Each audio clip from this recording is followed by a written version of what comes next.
So Bengals head coach Zack Taylor says basically he wished his cornerback Taylor Britt did not make the comments that he did about the Washington Commanders offense. Not too shabby for a college offense. Am I right? Let's talk about it. The way that we live is not for everybody.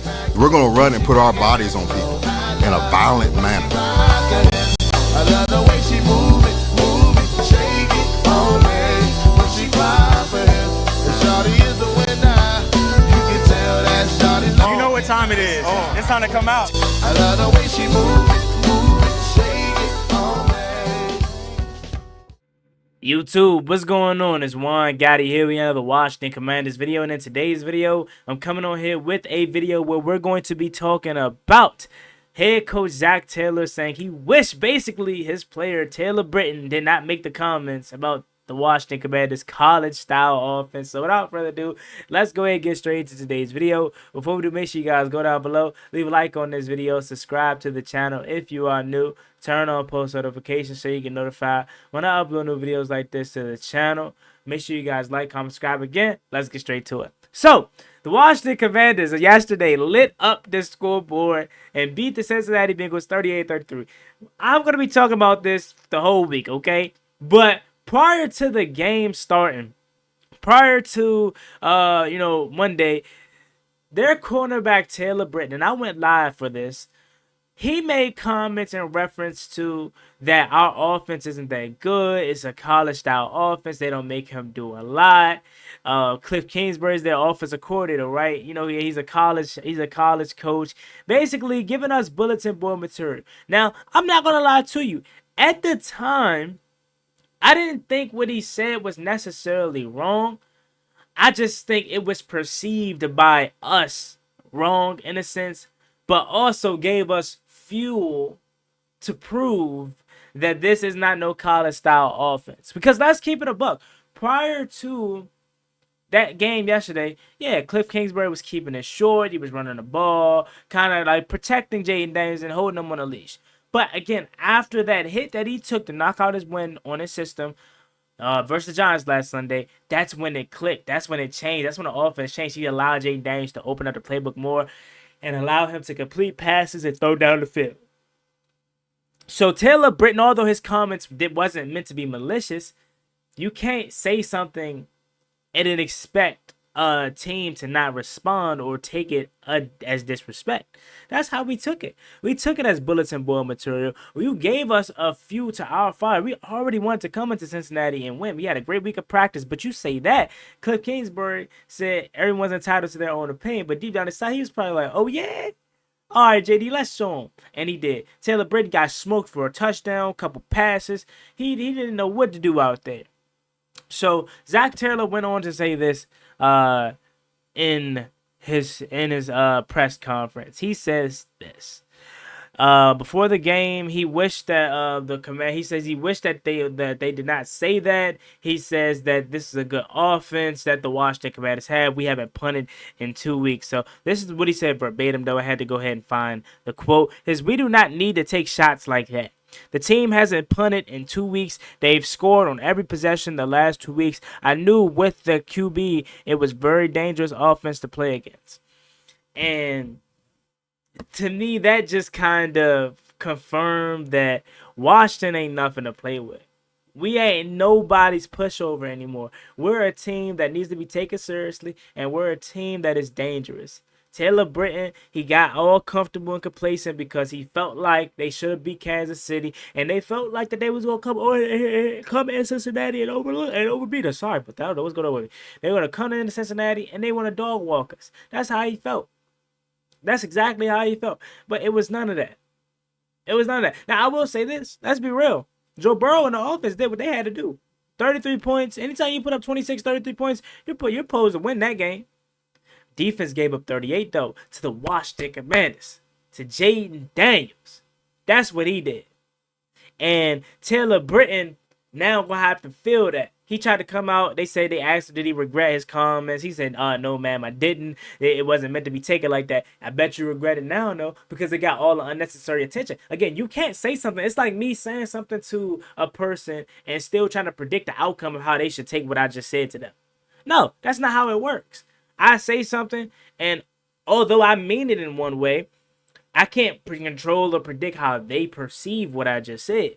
So you saying what you said, although I personally see that it wasn't necessarily malicious, my team saw it as a disrespect. My team saw it as an opportunity to go out there and prove that this is more than a college style offense. And we did what we had to do.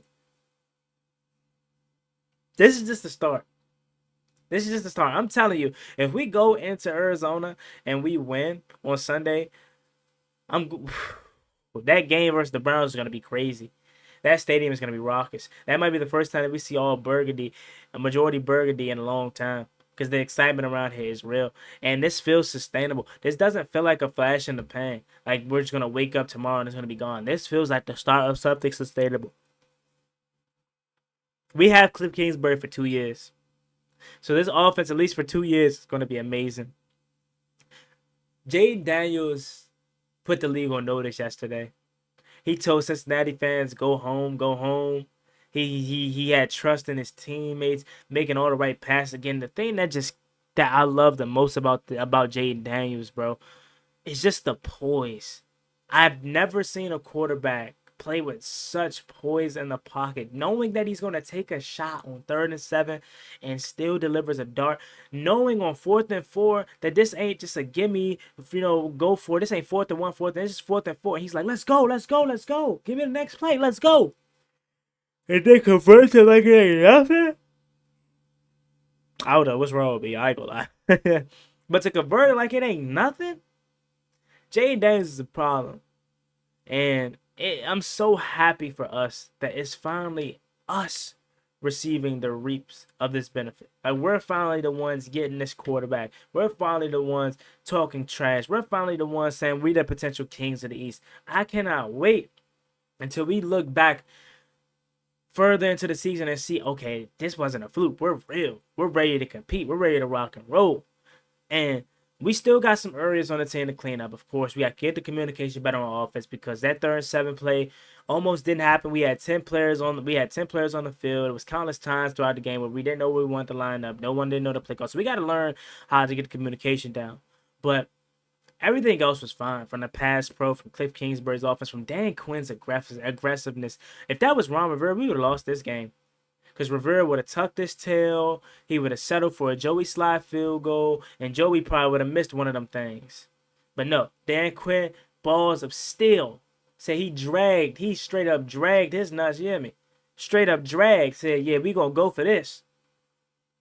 4th down, I don't care. We going for this. I got faith in my quarterback. And what do? Deliver. Zach Ertz, Luke McCaffrey. Deliver. This is one of the best offensive performances I've ever seen as a Washington Commanders fan. This is up there with Kirk Cousins versus the Green Bay Packers on Sunday Night Football. And maybe even this may be better. This may be better. So, Taylor Britton, thank you for lighting the fire. This may be the fire that this offense needed to open up the playbook and let Jay Daniels sling that thing. Pause. Hey, yo, that's crazy. But sling the ball around the yard, and this may have been the game for that. So we'll look back on this week 12, and we're on fire, we're hot, and we say, okay, what was the turning point for Jay Daniels in this offense? We're going to say Taylor Britton's comments about this is a college-style offense. This is simple. They don't do too much. They don't make him do a lot. We're going to look back on that and see this is the reason why Jay Daniels is the offensive rookie of the year. Through the first 3 weeks of the season, Jay Daniels is the offensive rookie of the year. He's in the conversation with Malik Neighbors, but we already know they're going to give QB the edge.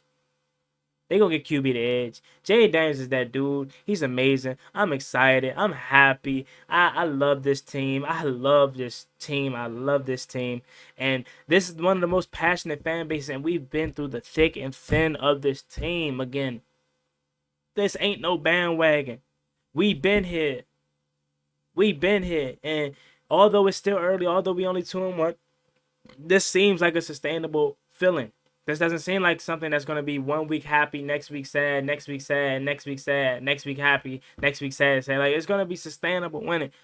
And I'm more than excited about it. I'm more than happy about it. And I just can't believe it, man. But we got all week to talk about this. Really, we got one more day because then we got to turn our attention to Arizona. But, man, I'm going to talk about this all week. Jaden Daniels, hell of a performance. Brandon Coleman, hell of a performance. Offensive line, Nick Algrady, hell of a performance. Running backs, Austin Eckler, we need him. We're going to miss him big time Sunday. But I'm hoping he can come back next week versus the Browns. Hell of a performance by everybody in the offensive end. And I cannot wait to see this defense improve because we have nowhere to go but up. It cannot get no worse than where we're at. So shout out to everybody. Hail to Washington Commanders. I'm excited about this victory. Like, comment, and subscribe to the channel. Do you think Taylor Britt regrets saying what he said? Zack Taylor said he wished he never said that. It was no reason to take a shot at a team like this that hasn't punted in 2 weeks again. Tressway, is Tressway still on the team? Do we know if Tressway's still here? I don't know if Tressway's still here because we haven't punted in 2 weeks and Zack Taylor got that. He said it was no reason to take a shot at them like he did. So I know Cameron Taylor Britt might regret what he said. But like, comment, and subscribe. Hail to the Washington Commanders. Don't forget to use my promo code SeatGeek to get $20 off your first purchase. Juan Gotti, SeatGeek promo code to get $20 off your first purchase. Go ahead, buy them tickets, man. Them Browns tickets going to end up going up. So y'all might want to get them now. But like, comment, and subscribe to the channel. Hail to the Washington Commanders. See y'all later. I'm out. Peace.